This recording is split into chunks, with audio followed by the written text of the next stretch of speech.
សួស្តីអ្នកនរគ្នាខ្ញុំបាទឈ្មោះប៊ុនធាជាបុគ្គលិករបស់អង្គការ CFC ថ្ងៃនេះគឺខ្ញុំមានកិត្តិយសជាអាណែកដើម្បីបានឱកាសចែករំលែកនៅវីដេអូឃ្លីបមួយស្ដីអំពីចំណុចសំខាន់មួយចំនួននៅក្នុង Google Calendar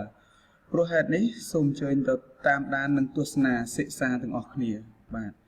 អញ្ចឹងនៅក្នុងចំណុចនេះគឺខ្ញុំចូលទៅ Calendar មួយបាទនេះគឺជា Google Calendar មួយបាទដូចលោកអ្នកបានឃើញហើយមានថ្ងៃSunday Monday Tuesday Wednesday Thursday Friday Saturday បាទជាដើមបាទអញ្ចឹងនៅក្នុងចំណុចនេះគឺថ្ងៃនេះគឺខ្ញុំសូមចែករំលែកពីចំណុចគឺទាក់ទងទៅនឹង My Calendar ហើយនិង Other Calendar បាទអញ្ចឹង My Calendar នៅកន្លែងនេះបាទ My Calendar គឺជាទីកន្លែងមួយឬក៏ជាទីតាំងមួយឬក៏ជា folder មួយសម្រាប់រក្សាទុកនៅ calendar ទាំងឡាយណាដែលយើងបានបង្កើតដោយផ្ទាល់ខ្លួនរបស់យើងបាទឧទាហរណ៍មួយគឺខ្ញុំបានបង្កើត Google Calendar មួយដែលមានឈ្មោះថា T Bunthia Info 16មួយទៀតគឺ birthday ឬក៏ remind អញ្ចឹងទេនេះគឺជា Google Calendar បាទគឺជា calendar មួយដែលយើងបានបង្កើតផ្ទាល់គឺវារក្សាទុកនៅក្នុងចំណុច My Calendar បាទចំណែកOther Calendar វិញគឺជាទូមួយសម្រាប់រក្សាទុកឬក៏ជា folder មួយសម្រាប់រក្សាទុកនៅ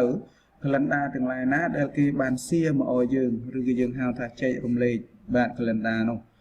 បាទហើយម្យ៉ាងទៀតគឺសម្រាប់រក្សាទុកនៅ calendar ទាំងឡាយណាដែលយើងបានបង្កើតដោយយើងជ្រើសរើសបាទទម្រង់បាទរបស់ Google Calendar ដែលមានស្រាប់តែម្ដងបាទ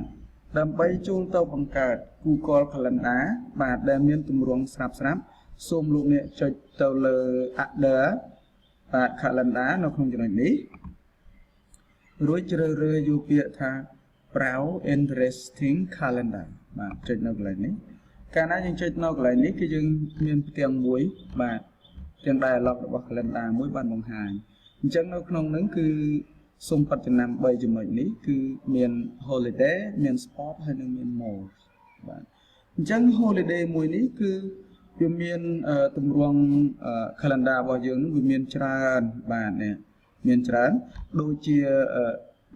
Christian holiday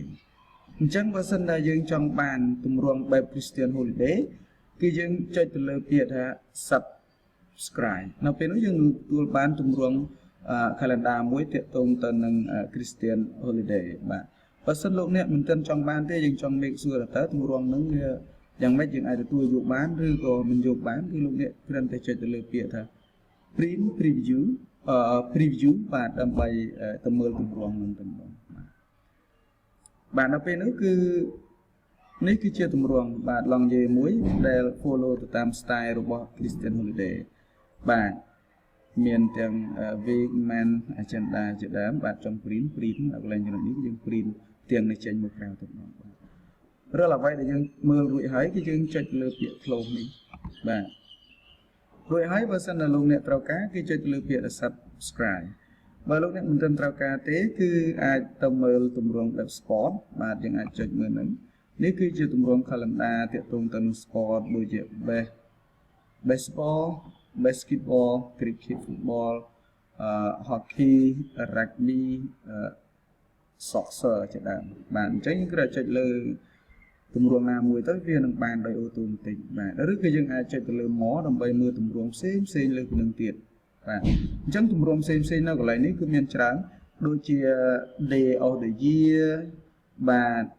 ដូច standard ដូច sunrise and sunset for ក្រុងសៀមរាបអីហ្នឹងទៅ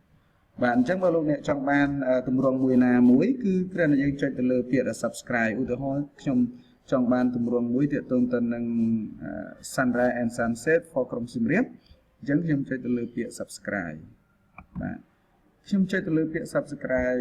នៅក្នុងចំណុចនេះរួចហើយបាទយើងចុចលើពាក្យ subscribe រួចហើយអញ្ចឹងយើងចុចទៅលើពាក្យ